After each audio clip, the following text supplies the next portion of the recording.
Hey everyone, we have another tournament results discussion today with a lot of results over the weekend. You know, we had WGP, the last WGP regionals at Okayama, and then we had BSF Antwerp, so Belgium, so the European boys this time.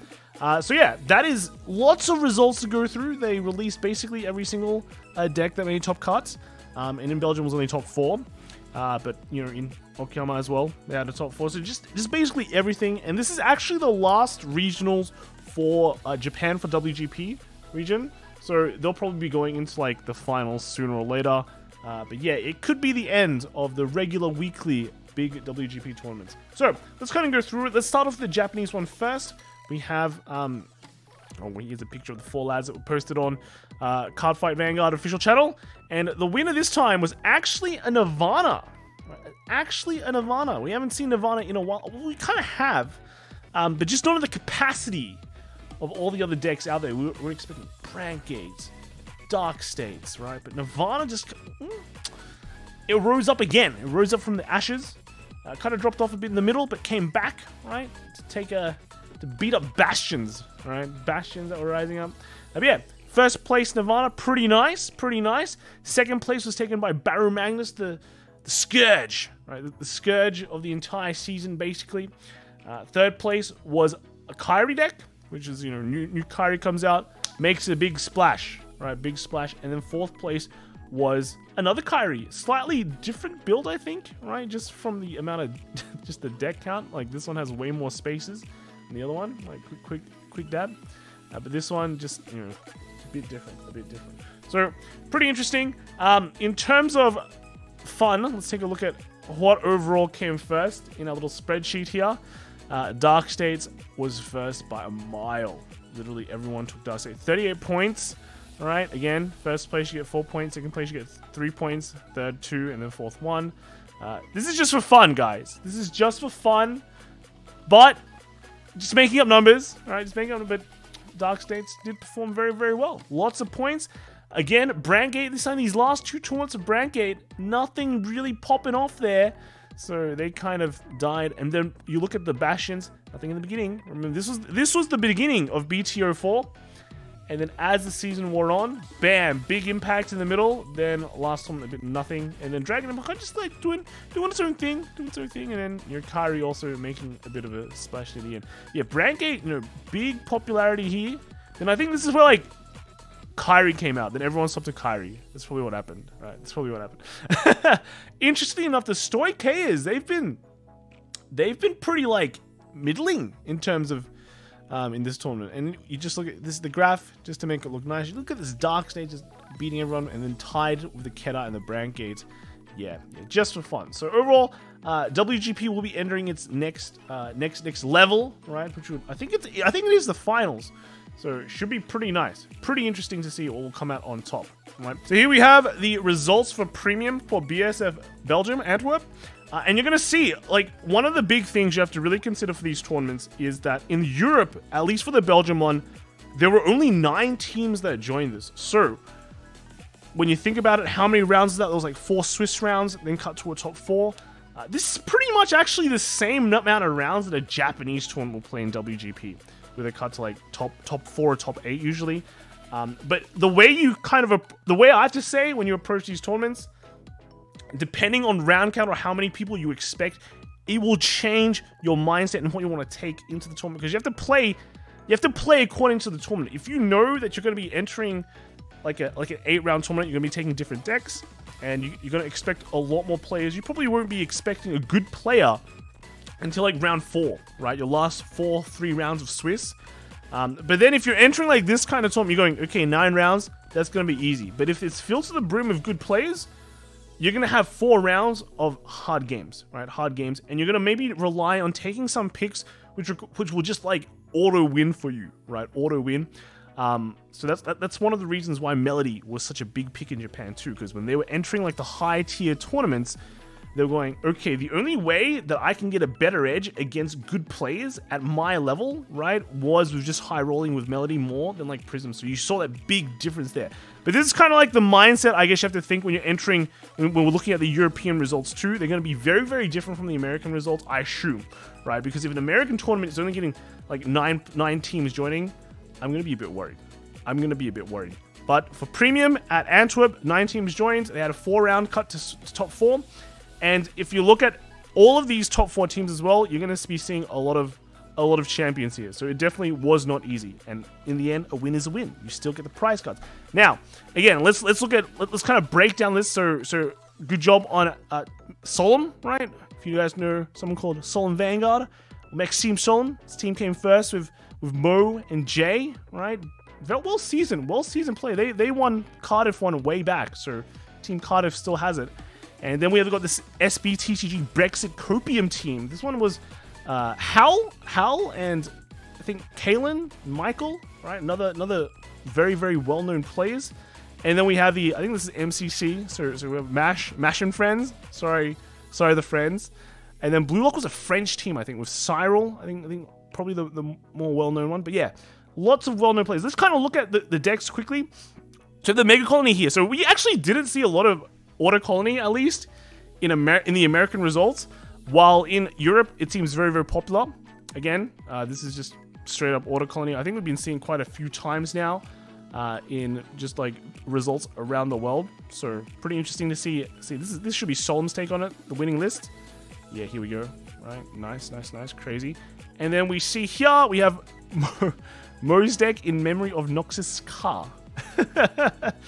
This one is just the Genesis list. Regalia running the new PR. The new PR that is basically a Denial Griffin. Kind of, right?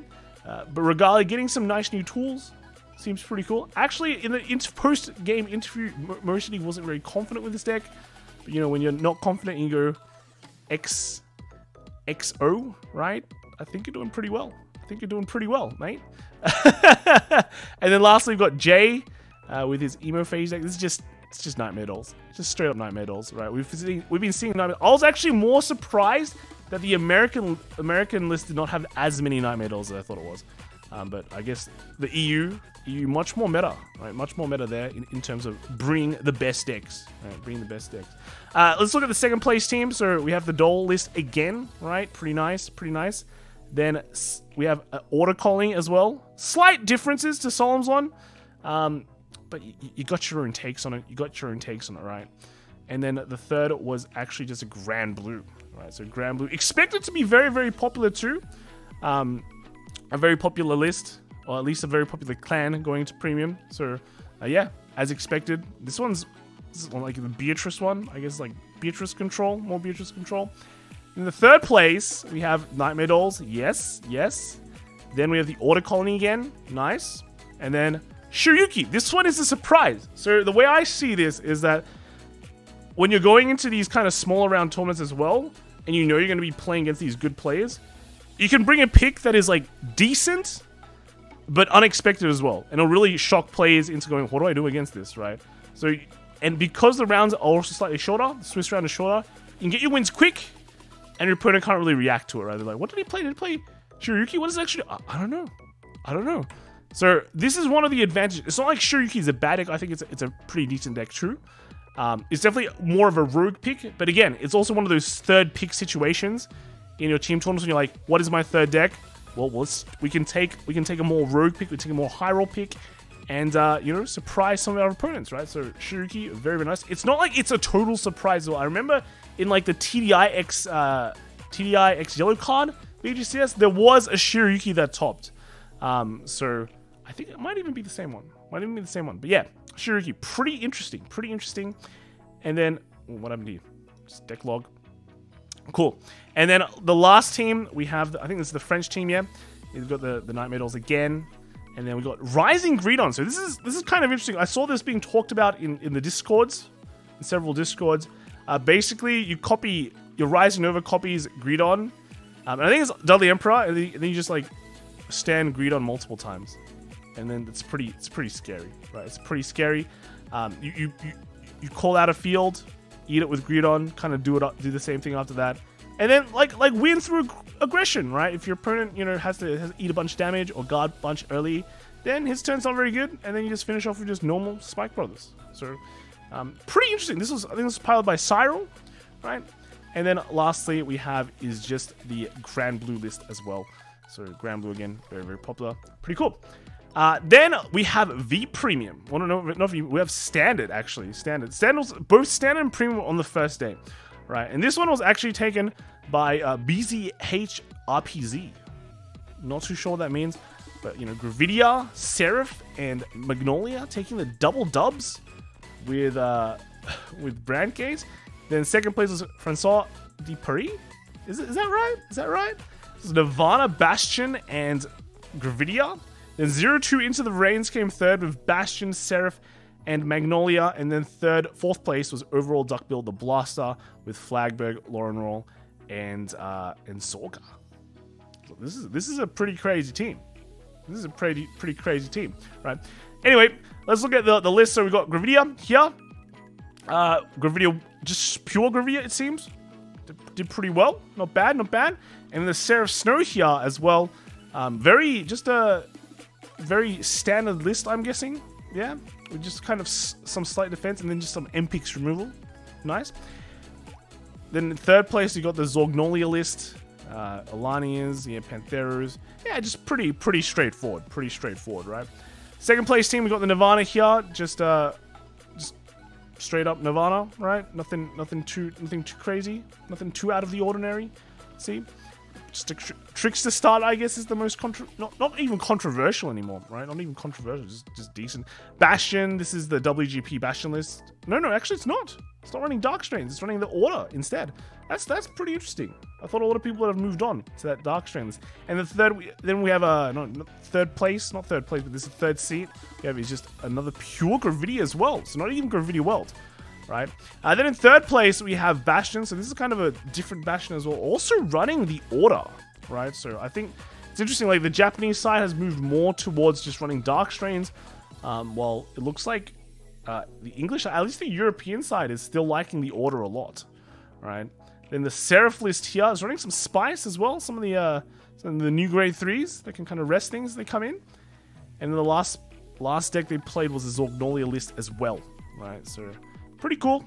Nothing too out of the order. I guess the Bison, right, or the Bajolcorn is kind of different. But yeah, we've honestly seen this in several lists as well. Like some of these nice, interesting techs in just lists, right? Because you do have some space, you can put things you like in it, and it is what it is, right? And the fourth place team, we actually have a Flagberg, so this is pretty crazy.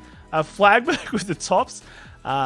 Nothing out of the ordinary though, right? You look at it, it's like it's got 4 nulls, it's got 4 heals, so it's not running some crazy weird ratio. But yeah, a Flagberg. Then we've got a Lauren Roll, actually the most normal deck in the entire team. And then lastly, we have is just a Zorga, just straight up Zorga, right? But yeah, it's not bad. Just Zorga, guys. This is Zorga, And yeah, finally we have the V Premium. We have Team Cardiff coming first to Max Team again. Crazy with Prism, Genesis, and Night Rose, and then Francois de Paris. So this is actually, if we look at it, so that was the second place team that came on Standard. Came second again in V Prem. So he's bringing Narukami, Dauntless, and Prism. So very, very Dragon Empire centric, right? Then Blue Lock again popping up. We've got Prism. This is Nura, right? So Murakumo, and then Raging Form, and then Offline Gaming with Raging, Chrono Jets, and Prism. So Prism, again, very, very different from the California list.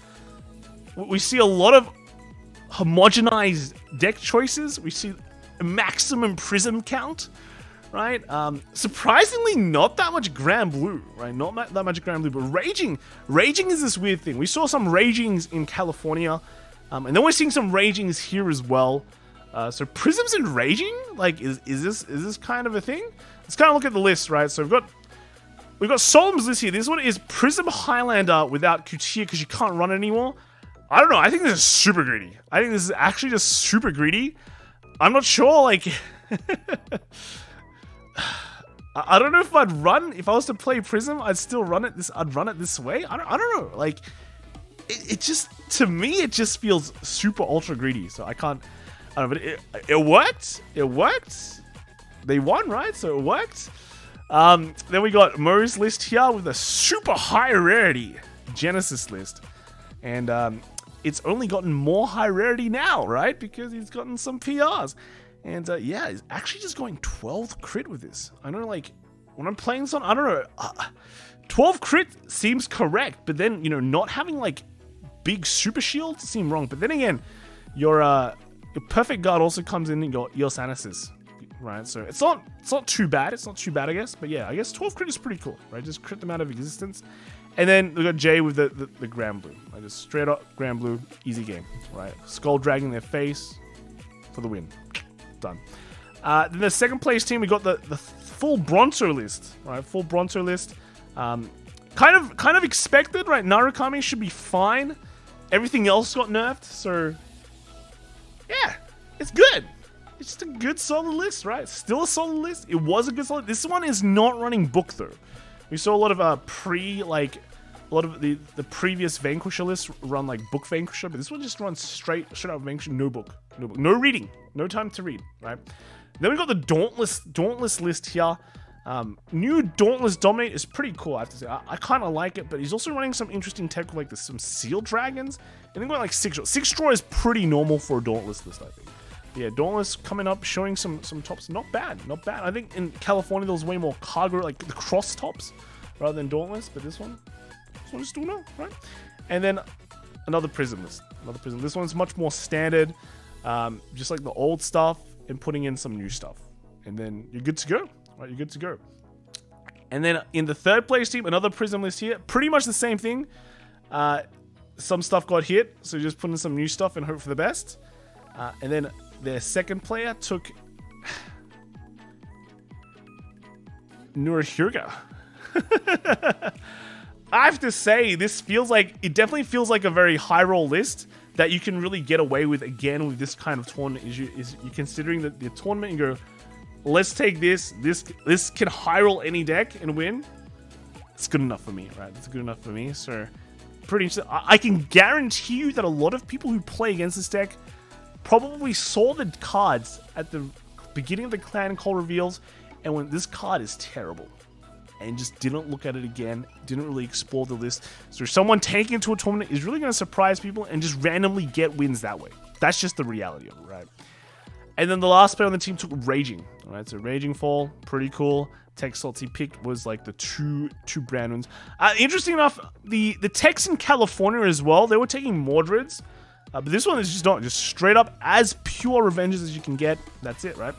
And then the fourth place team was another Raging here. This one's flex slot is a Danger Lunge, right? But, you know, still no Mordreds or anything like that. Then we have a Gear Chronicles. The Gear Chronicle technically got buffed because everything else got nerfed in a way. But, yeah, it's still a solid list. It's a solid list. It just wasn't as good as the decks before. But now with like Luan disappearing, Hamiel disappearing, there's much more possibility for this deck to like rise up, right? With especially with the premium collection reveal in probably a couple hours, right? A couple of hours. And then lastly on the team was another Prism list, right? Another Prism list, same idea. It worked before. How can it not work now, right? How can it not work now? So yeah, pretty cool. I feel like a lot of these lists much more homogenized. In a way, like a lot of it was safer as well, right? You're picking like good, solid, confirmed builds that you know work. And we're just going to bring it to the tournament, as well as some rogue picks on your third slots. That's just how it is. And then lastly, let's just look at the nation domination chart, the fun chart that we had last time. This is a map of Europe. I had to black out, like, unfortunately, Europe is not as easy as America. All right, America, you have some nice regions. This is the West Coast. This is the East Coast. This is the middle of America. And this is like, there's like Chicago at the top there. Canada's somewhere there, and then Mexico's down there. Very nice, easily like separatable. Is the West Coast better than the East Coast? I don't know. You guys should figure that out, right? I like these kind of rivalries as long as I'm not involved. So yeah, something to consider when going to your VSFs and BCSs in the future for America. But unfortunately, Europe is not as easy. I can't unless a European has to like let me know in the comments, right? Do you guys separate by regions? And how easy is it to like separate by region? Because I feel like it's very hard. There's like no East Coast. There's no like West Coast or anything like that. What about the English speaking Europeans? Basically all here, and then the rest they speak their own language. So it's hard to divide. I don't know, man. I don't know. You know, technically, is Europe even like? No, is UK even part of Europe now? They Brexit, right? Like so. I don't know. But yeah, we can see here, these, basically, if your nation does not have a BSF, I blacked you out. Right? I blacked you out. But these are the nations that will be having a BSF soonish. And we can see here, bam! This is for premium, right? Belgium taken over by the Dark Zone Nation.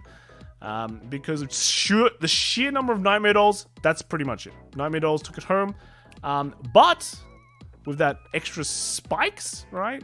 Gave it that extra number to bring it to the top. Then in VPrem, we have the Prisms turning Belgium into a nice Megalonica nation, right? And then lastly, the Brandgate for standard. Lots of base, just pretty much everyone brought Brandgate, right? Not you. This one here. Right? Pretty much everyone bought Brandgate except the last place team, but first place team brought 2 Brandgates. So that took it home. So yeah, Belgium became Brandgate. I think next week we're going to look at Germany, right? Germany right next door, plus Chicago. So it's going to be a very, very big week. Very interesting to see how many people attend for each place and all the results from that. Now, that's probably it, right? That's probably it. Next week we'll be able to dominate some more nations. If you haven't seen, by the way, SCA, or the AO region, got a lot of updates to their BSF locations. Before we had 2 locations, it was like, wow, right? Nothing's happening. But now everything is happening here. We got like heaps of nations now, so I'm going to have to make a new map. But luckily for me, I don't think AO is happening that soon, right? So again, let me know in the comments what you think of the results this week. What do you think will be happening next week in the different regions? We're seeing hugely different lists appearing in different regions, like EU versus NA. Very, very different lists. Will this be the same next week? Will it be different? Should we have NA versus EU at some point just to see which region is better? Because there is a lot of talk on the social medias, right? I think I'd love to see that. Something at Worlds, NA versus EU, with the SCA guys on the sidelines just laughing and enjoying themselves. I think that'd be great. All right, what do you guys think? See you guys in the next video. All right, bye.